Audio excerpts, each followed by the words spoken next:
Hello everyone, আমি Mou. Welcome to my mini blog. আজকের ব্লগটা স্টার্ট করছি বিকেল থেকে। আর আজকে অনেক দিন পর আমি আবার কলকাতাতে আসলাম। কেন আসলাম বলছি তোমাদেরকে।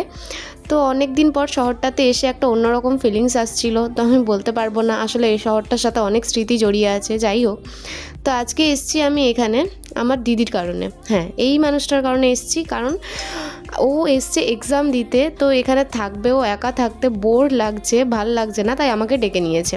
আর এমনিতেও যেহেতু দিদির সাথে অনেক দিন দেখা হয়নি, সেই কারণে আবার বিশেষ করে আসা।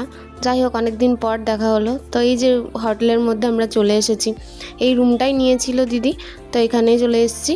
এবার দেখো, রুমটা কিন্তু খুবই সুন্দর ছিল, মানে এরকম পুরো সুন্দর একটা রুম। আর এটার বাইরের ভিউটা আরও বেশি সুন্দর লাগছিল, আর এটা বেলেঘাটাতে।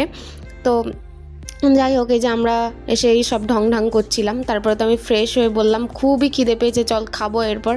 তো খাওয়ার জন্য দেখো আমরা এখানে অর্ডার করে নিয়েছিলাম প্রভুজি থেকে, দুটো থালি অর্ডার করেছিলাম। তো এই থালিটা এত ছিল খাবার, আমরা দুজনে মিলে এত খাবার শেষই করতে পারবো না। তাও দুটো থালি অর্ডার করার কোনো দরকারই ছিল না, তারপরেও করে নিয়েছিল। তো আমার সেইভাবে খিদে ছিল না খুব একটা, তাও এই যে বসে পড়েছি। এবারে একটা থালি থেকেই খেয়েছি, আর একটা তো ওয়েস্টই গেছে। যাই হোক, এই যে ডিনার করে নিয়েছি আমরা এখন। আজকে অনেক টায়ার্ড হয়ে গেছি, এখনের জন্য বাই বাই, গুড নাইট। সবাই ঘুমিয়ে পড়ো, আমিও ঘুমিয়ে পড়ি, ঘুম পাচ্ছে আমার।